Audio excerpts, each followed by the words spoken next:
واللہ اکبر وللہ الحمد۔ الحمد للہ وکفا وسلام علی عبادہ الذین اصطفا، خصوصاً علی سید الرسل وخاتم الانبیاء سیدنا ومولانا محمد المصطفى احمد المجتبى وعلى آلہ واصحابہ الاتقیاء الازکیاء، اما بعد فاعوذ باللہ من الشیطان الرجیم، بسم اللہ الرحمن الرحیم۔ انا اعطیناک الکوثر فصل لربک وانحر ان شانئک هو الابتر۔ وقال تبارک وتعالی فی موضع آخر، لن ينال الله لحومها ولا دماؤها ولكن يناله التقوى منكم۔ وقال تبارك وتعالى في موضع آخر، فلما بلغ معه السعي قال يا بني إني أرى في المنام أني أذبحك فانظر ماذا ترى۔ قال يا أبت افعل ما تؤمر ستجدني إن شاء الله من الصابرين۔ فلما أسلما وتله للجبين وناديناه أن يا إبراهيم قد صدقت الرؤيا إنا كذلك نجزي المحسنين۔ وقال رسول الله صلى الله عليه وسلم، ما عمل ابن آدم يوم النحر أحب إلى الله من إهراق الدم، وإنه ليأتي يوم القيامة بقرونها وأشعارها وأزلافها، وإنه ليقع من الله قبل أن يقع بمكان على الأرض فطيبوا بها نفسا۔ وقال رسول الله صلى الله عليه وسلم، من وجد ساعة ولم يزح فلا يقربن مصلانا۔ اللہ اکبر لا الہ الا اللہ واللہ اکبر وللہ الحمد۔ اللہ اکبر لا الہ الا اللہ واللہ اکبر وللہ الحمد۔ اللہ اکبر لا الہ الا اللہ واللہ اکبر وللہ الحمد۔ اللہم صلی علی محمد وعلی آل محمد کما صلیت علی ابراہیم وعلی آل ابراہیم انکا حمید مجید۔ اللہم بارک علی محمد وعلی آل محمد کما بارکت علی ابراہیم وعلی آل ابراہیم انکا حمید مجید۔ کرسی رکھواؤ بھی ادھر۔ جملہ فرزندان اسلام اور فرزندان عید کو آج کے اس مبارک دن میں عید مبارک۔ اللہ تبارک و تعالی آج کا یہ دن امت مسلمہ کے لیے برکتوں، خوشیوں، رفعتوں اور بلندیوں کا دن بنا دے۔ آج عید الاضحیٰ ہے۔ اسلام میں اللہ نے دو عیدیں رکھی ہیں، ایک عید عید الفطر ہے اور ایک عید عید الاضحیٰ ہے۔ یہ دونوں عیدیں امت مسلمہ کے لیے محض تفریح نہیں ہیں، بلکہ امت مسلمہ کے لیے ایک عظیم تہوار ہیں اور امت کے لیے بہت بڑا پیغام ہے، اللہ کے قرب کا ذریعہ ہیں اور اللہ تعالیٰ کی خوشنودی حاصل کرنے کا ایک آلہ ہیں، سبب ہیں، اور دل کی تطہیر و پاکیزگی اور پوری امت کی خیر خواہی کا بھی ایک ذریعہ ہیں۔ دونوں عیدیں کوئی کھیل اور تماشا نہیں ہے، بلکہ یہ دونوں عیدیں ایک عظیم پیغام رکھتی ہیں اور یادگار رکھتی ہیں۔ اہل علم کہتے ہیں کہ اللہ تعالیٰ نے عید الفطر نزول قرآن کی خوشی میں عطا فرمائی تاکہ امت مسلمہ اللہ کا شکر ادا کر سکے۔ رمضان نزول قرآن کا مہینہ ہے۔ شہر رمضان الذی انزل فیہ القرآن ھدی للناس وبینات من الہدی والفرقان۔ قرآن جیسی عظیم کتاب اور اللہ کی سب سے بڑی نعمت اس امت کو عطا ہوئی جو کسی بھی امت کو عطا نہیں ہوئی، کسی بھی مخلوق کو عطا نہیں ہوئی، وہ اس امت کو عطا ہوئی۔ اس کے شکرانے کے طور پر اور فرحت کے اظہار کے لیے، مسرت کے اظہار کے لیے، خوشی کے اظہار کے لیے میرے اللہ نے ہمیں عید الفطر عطا فرمائی۔ پھر اللہ تعالیٰ نے اس امت کو کعبے جیسا عظیم قبلہ عطا فرمایا۔ یہ قبلہ اللہ نے حضور علیہ السلام کو اور آپ کی امت کو ملت ابراہیمی ہونے کے ناطے اور حضرت ابراہیم علیہ السلام کی نسبت سے عطا فرمایا۔ حضور سے پہلے جو ادیان تھے ان میں یہودی، ان کا قبلہ بیت المقدس تھا، اور عیسائیوں کا قبلہ بھی بیت المقدس کا ایک حصہ تھا۔ اس لیے شروع میں 17 مہینے قبلہ بیت المقدس رہا۔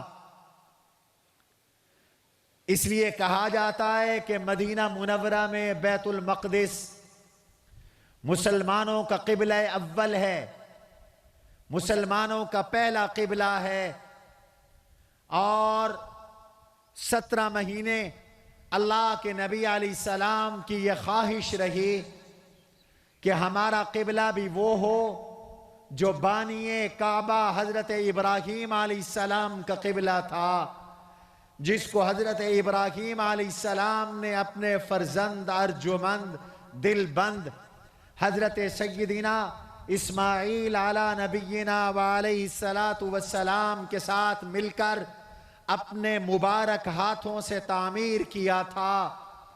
وَإِذْ يَرْفَعُ إِبْرَاهِيمُ الْقَوَاعِدَ مِنَ الْبَيْتِ وَإِسْمَاعِيلُ رَبَّنَا تَقَبَّلْ مِنَّا إِنَّكَ أَنْتَ السَّمِيعُ الْعَلِيمُ۔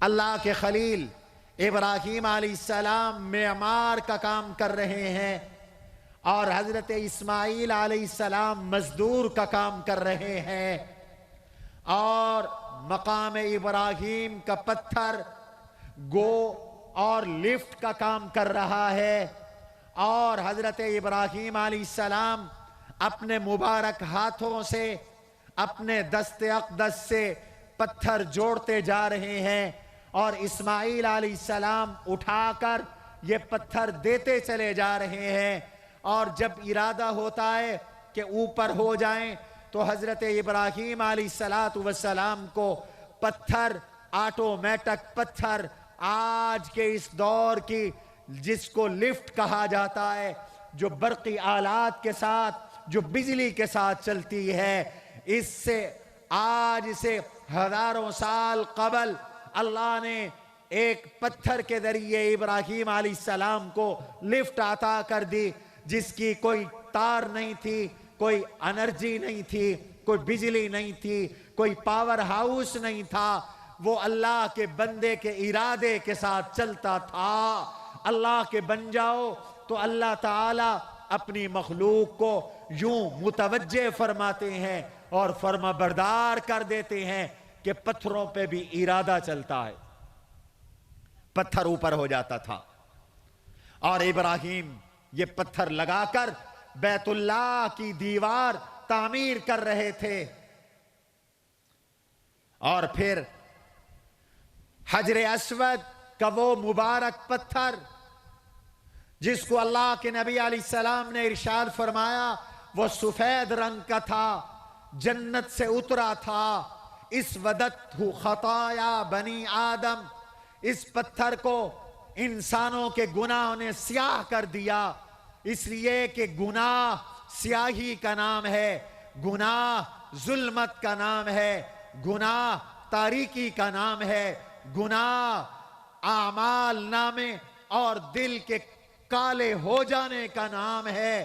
اس پتھر کو انسانوں کے گناہ نے کالا کر دیا، سیاہ کر دیا۔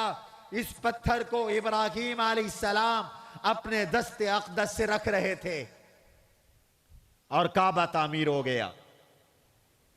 اور جب کعبہ تعمیر ہو گیا تو اس معمار نے، اس مستری نے اور اس مزدور نے اخلاص سے بھرے ہوئے معمار اور اخلاص سے بھرے ہوئے اجیر اور مزدور، انہوں نے اپنے اللہ سے مزدوری مانگ لی۔ اور وہ مزدوری کیا تھی؟ پہلی مزدوری، ربنا تقبل منا انک انت السمیع العلیم، یا اللہ یہ عمل ہم نے کیا ہے، قبول آپ فرما لیں، ہماری اس خدمت کو اپنی بارگاہ میں قبول فرما لیں۔ اللہ نے قبول فرما لی، کعبہ تعمیر ہوا، اور بھی دعائیں مانگی۔ وقت نہیں کہ میں وہ ساری دعائیں آپ کے سامنے بیان کروں۔ آج کل ہم جمعے پر سیرت ابراہیم علیہ السلام کا بیان کر رہے ہیں، اور 4 جمعے اس پر ہو چکے۔ انشاءاللہ آنے والے جمعوں میں ایک مستقل جمعہ ابراہیم علیہ السلام کی دعاؤں پر مشتمل ہوگا۔ کتنی عظیم دعائیں ابراہیم علیہ السلام نے اللہ سے مانگی، اور اللہ نے ان کو کیسے قبول فرمایا۔ بیت اللہ تیار ہو گیا، تعمیر ہو گیا، اور حضرت ابراہیم علیہ السلام کو اللہ نے اس بیت اللہ کی آبادی کی ڈیوٹی لگا دی، اور اسی بیت اللہ کی آبادی کے لیے اللہ نے حضرت ابراہیم علیہ السلام کو لخت جگر اسماعیل عطا کیا۔ اسی بیت اللہ کی آبادی کے لیے اللہ نے حضرت ابراہیم علیہ السلام کو ان کے لخت جگر اسماعیل علیہ السلام اور ان کی والدہ حضرت ہاجرہ کے ساتھ اس صحرا میں آباد کروایا۔ حضرت ابراہیم علیہ السلام کو اللہ نے اولاد دی 86 سال کی عمر میں یا 99 سال کی عمر میں، اس سے پہلے کوئی بیٹا نہیں دیا۔ حضرت ابراہیم علیہ السلام نے دعا فرمائی، ربی ہب لی من الصالحین، یا اللہ نیک بیٹا دے، یا اللہ پاک باز بیٹا دے، یا اللہ فرما بردار بیٹا دے۔ نبیوں کی دعائیں بھی پیغام ہوتی ہیں۔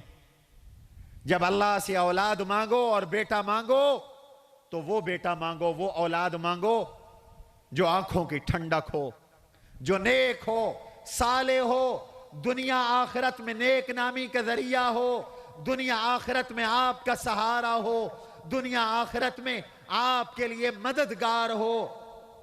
اور جو اولاد نافرمان ہو، بدکار ہو، بد عقیدہ ہو، بد عمل ہو، گستاخ ہو، نالائق ہو اور ماں باپ کی پریشانی کا ذریعہ ہو، وبال ہو، اس اولاد سے حضور نے پناہ مانگی ہے۔ اللہ مجھے ایسی اولاد سے بچا، ایسی اولاد سے اولاد کا نہ ہونا بہتر ہے۔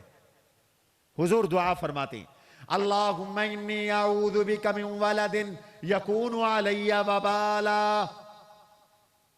یہ کل بات میں نے جمعے پہ عرض کی تھی، یا اللہ مجھے ایسے بچے سے بچا دے، ایسی اولاد نہ دے جو میرے لیے وبال جان بن جائے، جو میرے لیے پریشانی کا ذریعہ بن جائے۔ کتنے ماں باپ ہیں جو آج اولاد کو دعائیاں دیتے ہیں، بد دعائیں دیتے ہیں، ماں باپ تنگ ہیں، ان کی موت کی دعائیں کرتے ہیں۔ اللہ ہم سب کو نیک اور صالح اولاد عطا فرمائے، آمین کہو۔ اور اولاد اپنے ماں باپ کو اپنی جنت سمجھے۔ خدا کی قسم، جن کے ماں باپ زندہ ہیں، اپنے ماں باپ کو اپنے بخت کا ذریعہ سمجھو، اپنی جنت کا ذریعہ سمجھو، اپنے رزق کا ذریعہ سمجھو، اپنی عزت کا ذریعہ سمجھو۔ باپ کی دعا ایک پر ہے، ماں کی دعا دوسرا پر ہے۔ یہ پر تمہیں لگیں گے تو پرواز کرو گے، اور اگر ماں کی دعا کا پر کٹ گیا اور باپ کی دعا کا پر کٹ گیا، رب کعبہ کی قسم، پھر نہ تم دنیا میں پرواز کر سکتے ہو نہ آخرت میں پرواز کر سکتے ہو۔ اولاد کی پرواز اور بلندی ماں باپ کی دعاؤں کی پروں کی برکت سے ہے۔ حضرت ابراہیم علیہ السلام کو اللہ نے اولاد عطا کی، بچہ عطا کر دیا، بیٹا مل گیا۔ اب حکم ہو رہا ہے، اعلان ہو رہا ہے، ابراہیم میں نے آپ کے بعد آنے والے قیامت تک آخری انسان کے لیے آپ کو اسوہ بنانا ہے، نمونہ بنانا ہے، مقتدا بنانا ہے، پیشوا بنانا ہے، رہبر بنانا ہے، رہنما بنانا ہے۔ میں نے ایثار، قربانی، اطاعت خداوندی، وفاشیاری اور احسان مندی کا آپ کو نمونہ بنانا ہے۔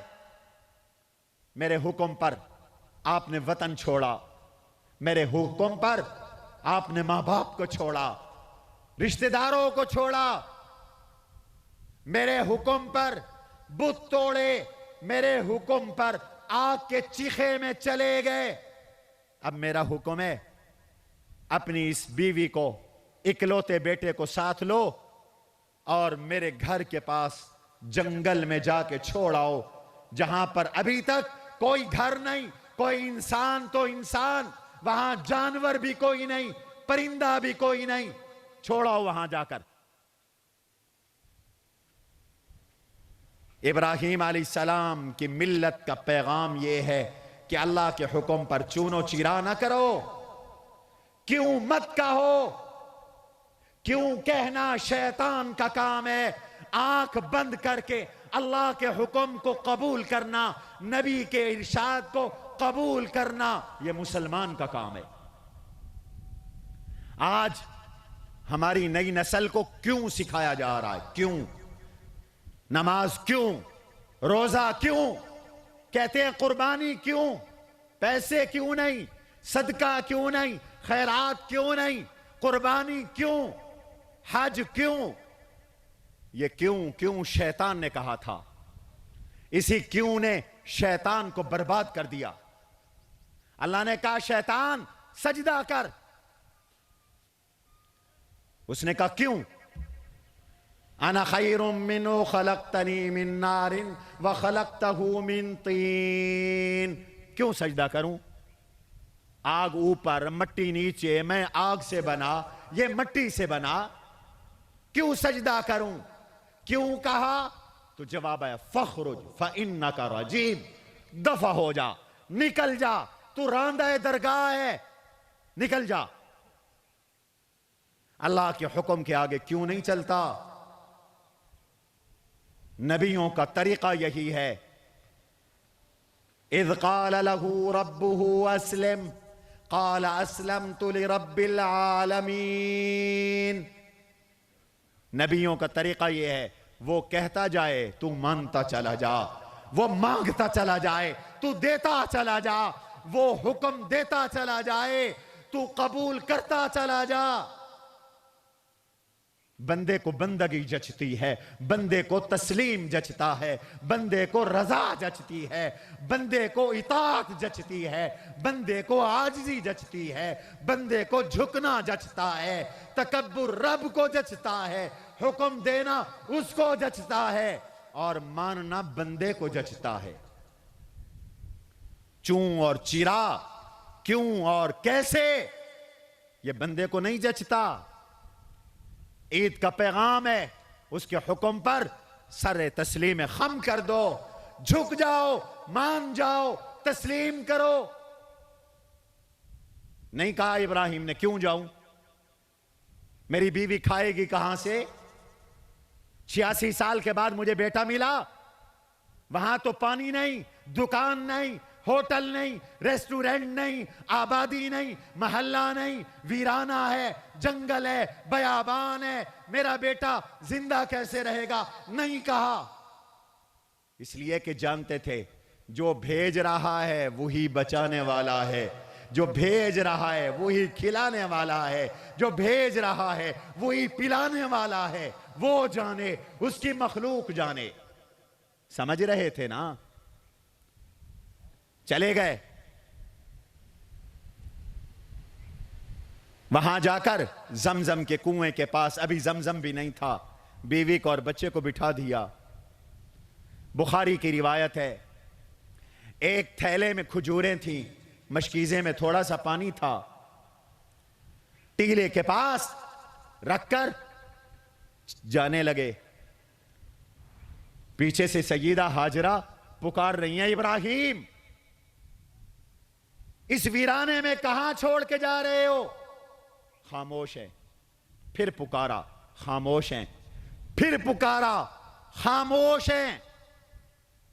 بیوی کی محبت بھی اللہ کی محبت میں فنا کر دو، اولاد کی محبت بھی اللہ کی محبت میں فنا کر دو۔ اللہ کا حکم آ گیا، اب بیوی بچے کی کوئی حیثیت نہیں ہے، بیوی بچے وہ بھی اللہ کے حکم پر قربان۔ یہ توحید کا درس ہے، یہ کبریائی کا درس ہے، عظمت کا درس ہے۔ سمجھ گئیں؟ اللہ کے حکم سے چھوڑا ہے، اللہ کے حکم سے چھوڑ کے جا رہے ہو؟ فرمایا جی ہاں۔ فرمایا اچھا تو پھر میرا اللہ مجھے ضائع نہیں کرے گا، میرا اللہ میرے بیٹے کو ضائع نہیں کرے گا۔ ایمان سے بتاؤ کھلانے والا کون ہے؟ سارے بولو۔ آج کا دن تو اللہ کے ترانے گانے اور اللہ کے نعرے بلند کرنے کا دن ہے، چپ کیوں بیٹھے ہو؟ بلند آواز سے کہو، آج کا دن توحید کے اظہار کا دن ہے۔ کھلانے والا کون ہے؟ پلانے والا کون ہے؟ هو یطعمنی ویسقین۔ ابراہیم علیہ السلام نے یہ بھی ہمیں بتایا، مجھے بھوک لگتی ہے تو مجھے کون کھلاتا ہے؟ بولو بولو، مجھے اور آپ کو بھی کون کھلاتا ہے؟ رب کعبہ کی قسم، ہم ایک ذرہ نہیں کھا سکتے اگر ہمارا مالک ہمیں نہ کھلائے، ہم ایک گھونٹ نہیں پی سکتے اگر ہمارا مالک ہمیں نہ پلائے۔ فرمایا ضائع نہیں کرے گا۔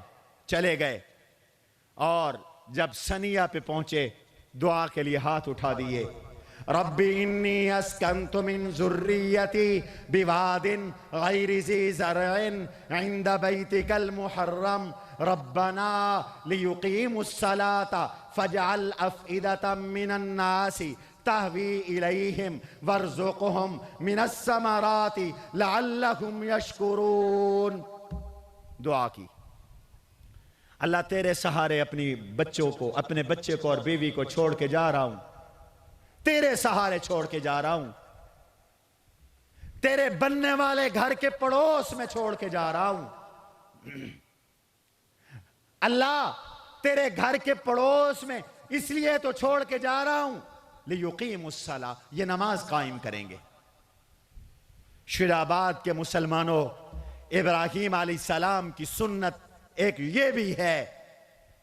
کہ جب کہیں گھر بناؤ تو مسجد کو دیکھو وہاں مسجد بھی ہے کہ نہیں. اگر مسجد کے پڑوس میں گھر بناؤ گے تو نسل نمازی بنے گی. مسجد سے دور رہو گے، کلب کے پڑوس میں بناؤ گے، کسی کوبہ خانے کے پڑوس میں بناؤ گے تو اولاد پہ برے اثرات ہوں گے. ابراہیم نے فرمایا تیرے گھر کے پاس پڑوس میں جنگل میں چھوڑ کے جا رہا ہوں، ربنا لیقیموا الصلاۃ، تاکہ میری اولاد نمازی بنے، میری نسلیں نمازی بنے. کلمہ پڑھنے والوں، اکیلا اپنا نماز پڑھنا کافی نہیں ہے، اولاد کی فکر کرو. بیوی کو بھی نمازی بناؤ، بچے کو بھی نمازی بناؤ، بچی کو بھی نمازی بناؤ، پوتے کو بھی نمازی بناؤ، نواسوں کو بھی نمازی بناؤ، چھوٹے بھائیوں کو، چھوٹی بہنوں کو نمازی بناؤ. اس لیے کہ نماز ہے تو نور ہے، نماز ہے رحمت ہے، نماز ہے برکت ہے، نماز ہے اللہ کی مدد ہے، نماز ہے تو دنیا مبارک ہے، نماز ہے موت اچھی ہے، نماز ہے قبر اچھی ہے، نماز ہے حشر اچھی ہے. نماز نہیں، برکت نہیں، رحمت نہیں، اللہ کی مدد نہیں، قبر نہیں، دنیا اچھی نہیں اور آخرت بھی اچھی نہیں. بے نمازی کی نحوست پڑتی ہے، نمازی کی برکت ہوتی ہے. اللہ اس بستی کو بھی آباد کر دیا. اللہ نے تفصیل کا موقع نہیں ہے، اللہ نے بستی آباد کر دی، پینے کے لیے پانی کا انتظام کر دیا. اور پانی بھی وہ جو زمزم. کچھ دنوں میں کھجوریں ختم ہو گئیں، پانی ختم ہو گیا. توکل سیکھو، توکل. اور شجاع آباد کے لوگوں، اگر 2 دن روٹی نہ ملے ہم خدا کی ناشکری شروع کر دیتے ہیں. ذرا سیدہ ہاجرہ کو دیکھو، شیرخوار بچے اسماعیل کو دیکھو، کھجوریں ختم ہو گئیں، پانی ختم ہو گیا. اب بچے کی جان بلب ہے، تڑپ رہا ہے بچہ. حدیث میں آتا ہے بچہ پیاس سے تڑپنے لگا. ایک روایت میں مٹی پہ لیٹلیاں لگانے لگا بچہ. ماں کی ممتا کو کیا حال ہوگا، ماں کی ممتا پر کیا گزر رہی ہوگی. آپ کے میرے بچوں کو، شیرخوار بچے کو اگر آدھا دن دودھ نہ ملے تو ماؤں کا کلیجہ منہ کو آتا ہے. باپ کہتا ہے سب کچھ کو قربان کر دوں، میرے بچے کو دودھ کا ایک گھونٹ تو مل جائے. پانی، یہاں تو دودھ ہے، پانی بھی نہیں ہے، پانی بھی ختم ہو گیا. اما ہاجرہ اس ڈر سے کہ آنکھوں کے سامنے تو بچے کی جان نہ نکلے، کونے میں چلی گئی، پہاڑ کی اوٹ میں چلی گئی. 7 صفا پہاڑ ہے. اللہ اس گھر کی عظمت کو اور بلند کرے. مجھے آپ کو بار بار بیت اللہ اور صفا مروہ نصیب کرے. آپ دیکھتے ہیں زمزم کے پاس ہی صفا ہے، صفا پہ چلی گئیں. ایک تو اوجھل ہو جاؤں، دوسرا دیکھوں کہیں سے کوئی مدد مل جائے، کہیں سے پانی مل جائے. دیکھا نہیں ملا، نیچے اتری، نیچے وادی تھی. بچہ اوجھل ہو گیا، دوڑ گئی اور دوڑ کر مروہ کی طرف گئی. اوپر دیکھا، کہیں سے کچھ نظر نہیں آیا. پھر بےتاب ہو کر آئیں، پھر صفا پہ، پھر بےتاب ہو کر مروہ پہ، پھر بےتاب ہو کر صفا پہ، پھر بےتاب ہو کر مروہ پہ. 7 چکر کاٹے، 7 چکر لگے. ان 7 چکروں کے بعد جب مروہ پہ پہنچی تو آواز آئی، اپنے آپ سے کہنے لگی سہن. ہاجرہ ذرا چپ کر، کوئی آواز آ رہی ہے. پھر کوئی نظر نہ آیا تو کہتی ہیں اگر کوئی مدد کرنے والا ہے تو بتائے. دیکھا تو اسماعیل کی ایڑیوں کے پاس جبریل بیٹھے ہیں. سبحان اللہ کہو، جبریل بیٹھے ہیں. اے میرے آقا تو میرے آقا ہیں، میرے آقا کے ابو حضرت اسماعیل، حضور اسماعیل کے بیٹے ہیں. اللہ نے تو ان کے قدموں میں نوریوں کو بٹھا دیا، جبریل کو اسماعیل کے قدموں میں بٹھا دیا. پر مارا، چشمہ پھوٹا، زمزم کا چشمہ بن گیا. دوڑ کے آئے. حضرت ہاجرہ دوڑ کے آئیں، پانی بہتا جا رہا تھا، تالاب بنا لیا، منڈیر بنا لی۔ حضور فرماتے ہیں یرحم اللہ ام اسماعیل، اللہ اسماعیل کی امی پہ تو رحم کر، اگر وہ منڈیر نہ بناتی لکان عینا معینا، تو یہ جاری چشمہ بن جاتا، پوری روئے ارض پر زمزم کا پانی رواں دواں ہو جاتا۔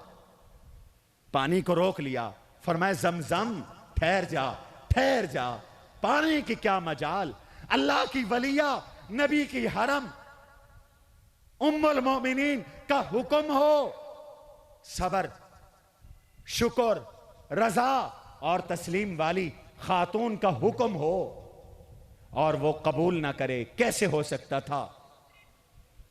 پانی رک گیا۔ یہ تو ابراہیم کی اہلیہ ہے، اور صدقے جاؤں میرے نبی کی اہلیہ، میرے نبی کے حرم، میرے نبی کی بیویاں، سیدہ خدیجہ، سیدہ سودا، سیدہ زمعہ، سودا بنت زمعہ، سیدہ عائشہ، سیدہ حفصہ، یہ حضور کی گھر والیاں ہیں، نام یاد کرو اپنے نبی کے خاندان کا۔ سیدہ حفصہ، سیدہ زینب بنت خزیمہ، سیدہ زینب بنت جہش، سیدہ میمونہ، سیدہ ام سلمہ، سیدہ صفیہ، سیدہ جویریہ رضی اللہ عنہن۔ قرآن نے ان کے بارے میں کہا وَأَزْوَاجُهُ أُمَّهَاتُهُمْ، ایک تمہاری وہ ماں ہے جس کی گود میں تم پلے ہو، جس کی چھاتی کے ساتھ لگے ہو، یہ تمہاری جان کی ماں ہے۔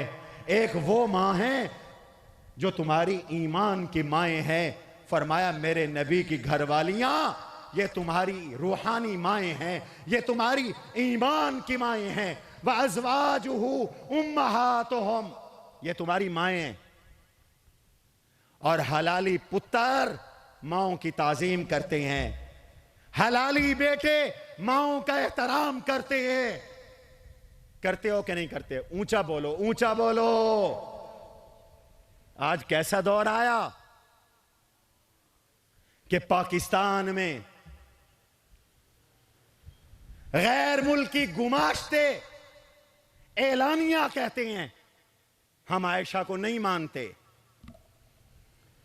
چاند پہ تھوکو تو اپنے منہ پہ تھوک آتی ہے۔ میری امی کی عزت، میری امی کا ناموس، میری امی کے مقام پر کوئی فرق نہیں پڑتا۔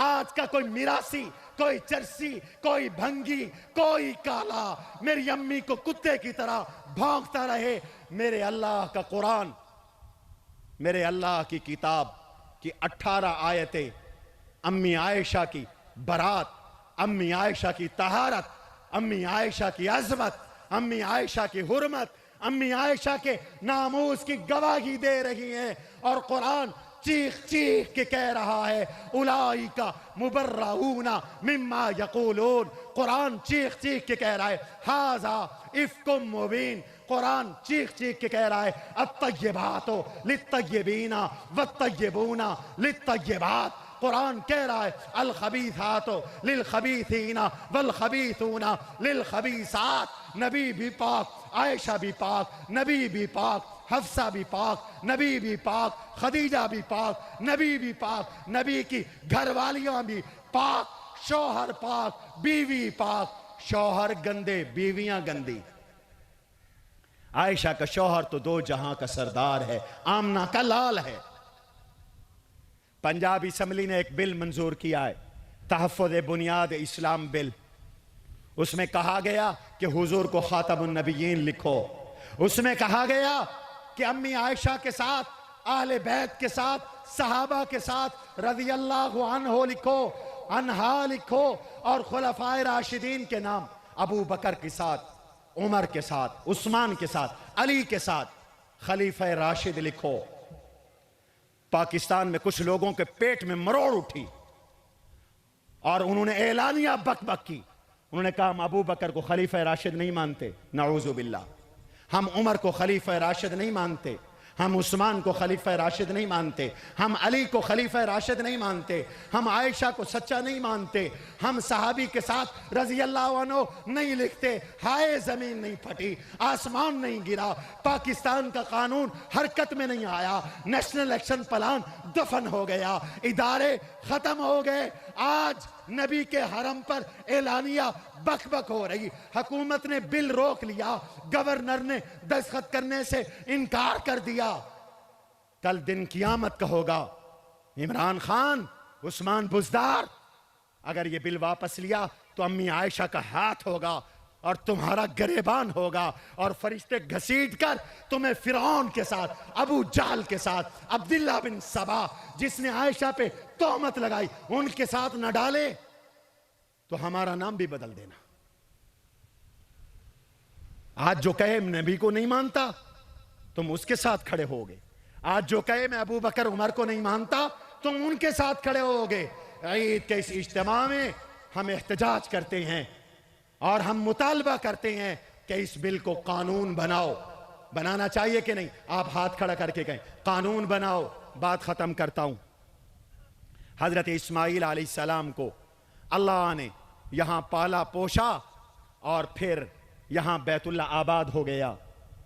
ابراہیم بھی تشریف لائے اور اس سے پہلے حضرت اسماعیل کی قربانی مانگی گئی، قربانی بھی پیش کر دی۔ عید الفطر میں نے بات شروع کی تھی، نزول قرآن کا جشن ہے، اور عید الضحیٰ بیت اللہ کی تعمیر کا جشن ہے۔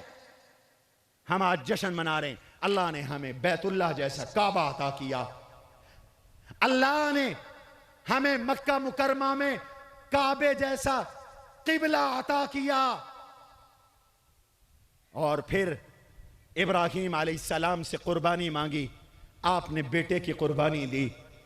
آج کا دن درس دے رہا ہے کہ حضرت اسماعیل کی قربانی بیت اللہ کی آبادی کے لیے تھی۔ اگر اسماعیل قربان ہوتے تو یہ بیت اللہ شاید نہ بنتا۔ اسماعیل کی قربانی اور اسماعیل کے بدلے یہ قربانی حضور نبی کریم کی آمد کے لیے تھی۔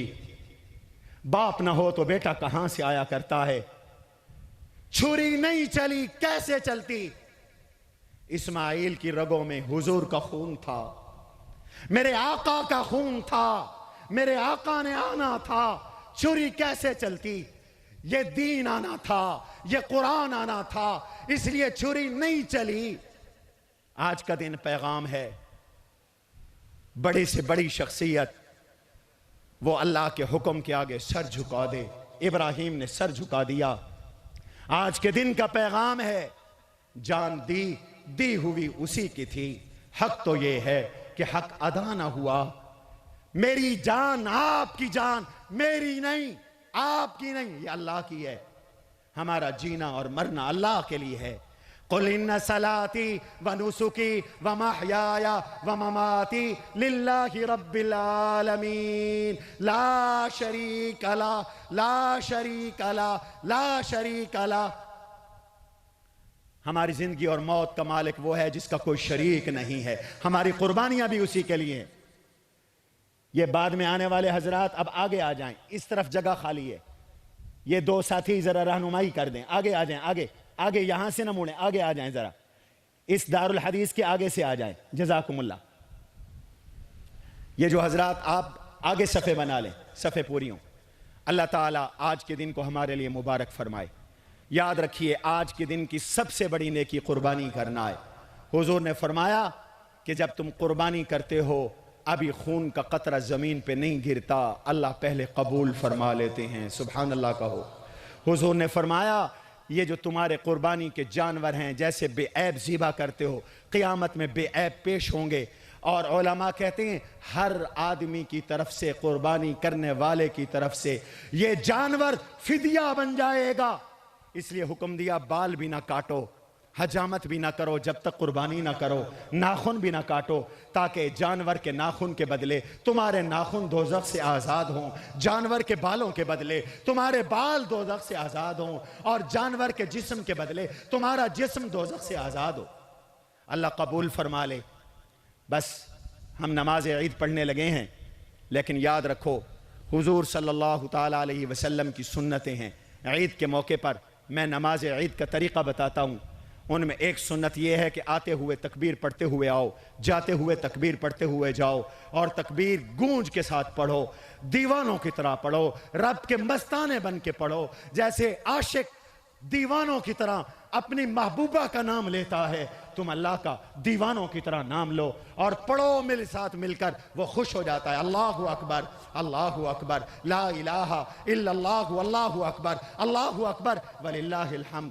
اپنے ہاتھ سے جانور ذبح کرنے کی کوشش کرو، قبلہ رخ کر کے ذبح کرو، اور جانور۔ اور آخری بات، یہ دن حضور فرماتے ہیں اللہ کی مہمانی کے دن ہیں، اللہ کی مخلوق کی روٹی کھلانے کے دن ہے۔ خدا کے لیے ڈھونڈ ڈھونڈ کر وہ گھر تلاش کرنا جہاں قربانی نہ ہو، جہاں گوشت نہ ہو۔ رب کی منشا یہ ہے، انہا ایام اکل و شرب و ذکر اللہ۔ اللہ کی پوری خلقت اپنی حیثیت کے مطابق گوشت کھائے، اس لیے جتنی طبیعت متحمل ہے اتنا چکھ ضرور لینا، کھا لینا، جتنا ہضم کر سکو، اعتدال کے ساتھ۔ قرآن نے کہا اسراف نہ کرو اور دوسروں تک بھی پہنچاؤ۔ اور حضور نے عید کے دن صدقے کی بھی ترغیب دی، اللہ کا قرب حاصل ہوتا ہے۔ مردوں تو مردوں، آپ نے عید پڑھا کر عورتوں میں جا کر تقریر کی، کئی حدیثیں ہیں، اور عورتوں سے فرمایا عورتوں صدقہ کرو، اور حضرت بلال سے فرمایا بلال تم صدقہ وصول کرو۔ حدیث میں آتا ہے ابن عباس کہتے ہیں میں نے عورتوں کو دیکھا، وہ پیسے تو نہیں لائی تھیں، ان کے کانوں میں جو بندیاں اور بالیاں اور کانٹے تھے اور ان کے گلوں میں جو ہار تھے، انہوں نے وہ ہار اتار کر حضرت بلال کو حضور کے حکم پر دے دیے، صدقہ کیا۔ آپ بھی صدقہ کریں، اور آپ کا صدقہ آپ کی بلاؤں کو ٹالے گا اور یہ دین کا ادارہ چلے گا۔ طلباء چلے جائیں، ذرا جھولی پھیر لیں، اتنے میں نماز عید کا طریقہ بتا دوں۔ یاد رکھو کہ قربانی کے گوشت کے بھی 3 حصے کرنے ہیں، ایک غریبوں کے لیے، ایک مسکینوں، اور ایک رشتہ داروں کے لیے، ایک اپنے لیے۔ کھال قربانی کی وہ صرف اور صرف خود استعمال کر سکتے ہو، بیچ کر نہیں، جب اس کے عین کو باقی رکھیں، بیچ کر نہیں۔ اور اگر اس کو بیچو تو پھر اس کا صدقہ کرنا لازم ہے، وہ ماؤں بہنوں کا حق نہیں ہے، صدقہ کرنا لازم ہے۔ اور بہترین مصرف دینی مدارس ہے۔ آپ کا یہ ادارہ آپ کے سامنے ہے، آیا راچے بھیا، آپ کو سب نظر آ رہا ہے، علم کا مرکز ہے اللہ کے فضل سے، خانقاہ بھی ہے، مدرسہ بھی ہے، خانقاہ بھی ہے، الحمدللہ یہاں ذکر اللہ کی مجالس بھی ہوتی ہیں، یہاں پر اصلاح خلق کا کام بھی ہوتا ہے، اور دین کی تعلیم بھی ہے، دنیا کی تعلیم بھی ہے، خدمت خلق بھی ہے۔ آپ حضرات شہر والے جانتے ہیں یہاں 750 طلبہ مسافر ہیں، 1400 طلبہ پڑھتے ہیں، 3.5 کروڑ اس کا خرچہ ہے، بچیوں کا مدرسہ، بچوں کا مدرسہ، 17 شاخیں، پھر ہسپتال، پھر یہ واٹر ٹریٹمنٹ پلانٹ، پھر آپ نے دیکھا کہ 100 بیوگان کی کفالت جن پر ماہانہ 4 لاکھ روپے خرچ ہے۔ ابھی ہم نے ڈائلیسس سینٹر بنا لیا، 1 کروڑ روپے کی لاگت سے مشینیں آ گئی ہیں، عملہ ٹریننگ پر ہے، کڈنی سینٹر سے باقاعدہ معاہدہ ہے، وہ اس کی سپرویژن کر رہے ہیں، اور انتظامی طور پر ہمارے ڈاکٹر عظمت علی عابدی صاحب لہیک رفیق ہسپتال کے ڈائریکٹر وہ اس کو دیکھ رہے ہیں، اور انشاءاللہ چند دنوں میں ڈائلیسس شروع ہونے والی ہے۔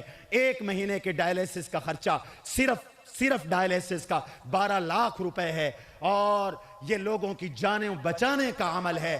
ڈائلیسس کا سامان گورنمنٹ نے بند کر دیا، ہسپتال میں لوگ تڑپ تڑپ کر مر رہے ہیں۔ میں جانتا ہوں ذاتی طور پر یہ منصوبے تب چلیں گے جب آپ تعاون کریں گے، اس لیے دل کھول کر آپ اپنی زکوٰۃ دیا کریں، صدقات دیا کریں، اور ابھی بھی آپ بھرپور خدمت کریں۔ بس اب صفحے بنا رہے ہیں۔ نماز عید 2 رکعات ہے، واجب ہے، بمائے 6 اضافی تکبیرات کے۔ سب سے پہلے امام تکبیر تحریمہ کہے گا، اس کے بعد ثنا ہوگی، پھر 3 اضافی تکبیریں ہوں گی۔ ہاتھ اٹھائیں گے اللہ اکبر، ہاتھ چھوڑ دیں گے، پھر ہاتھ اٹھائیں گے، پھر ہاتھ چھوڑ دیں گے، پھر ہاتھ اٹھائیں گے، پھر ہاتھ چھوڑ دیں گے، پھر امام تلاوت کرے گا، قرات کرے گا، رکوع ہوگا، سجدہ ہوگا، پھر اگلی رکعت ہوگی، اگلی رکعت کی قرات ہوگی، رکوع سے پہلے 3 اضافی تکبیریں ہوں گی، اور پھر بغیر ہاتھ اٹھائے رکوع میں چلے جائیں گے، پھر نماز کے بعد خطبہ ہوگا اور خطبے کے بعد اپنے اپنے گھروں کو چلے جائیں گے۔ حکومت نے جو SOPs بنائی ہیں اس کے تحت آپ حضرات گلے ملنے سے اجتناب کریں۔ ماسک بھی آپ کو لگانا چاہیے تھا، اس لیے ہم نے گیٹ پر بھی ماسک کا انتظام کرایا، لیکن بہت سارے حضرات ماسک نہیں لگاتے اور حکومت کا زور وہ مولویوں پہ چلتا ہے کہ لوگ ماسک لگائیں۔ میں نے کہا بھی لوگوں سے کہو کہ وہ لگائیں، میں زبردستی تو نہیں لگوا سکتا، لیکن بہرحال آپ گلے نہ ملیں، اور گلے ملنا شریعت کا حکم نہیں ہے۔ میں پہلے بھی یہ مسئلہ بتا چکا ہوں، اب تو حکومت نے کہا، میں تو کئی سال پہلے سے یہ بتاتا چلا آ رہا ہوں، یہ جو عید کے اوپر ملتے ہیں یہ کوئی سنت نہیں ہے، مسلمان سے ویسے ملتا ہے، یہ کوئی سنت نہیں ہے، لہذا آج اگر بیماری پھیلی ہوئی ہے تو آپ اجتناب کریں گے تو کوئی خلاف شریعت نہیں ہے۔ اللہ ہماری یہ عید مبارک فرمائے۔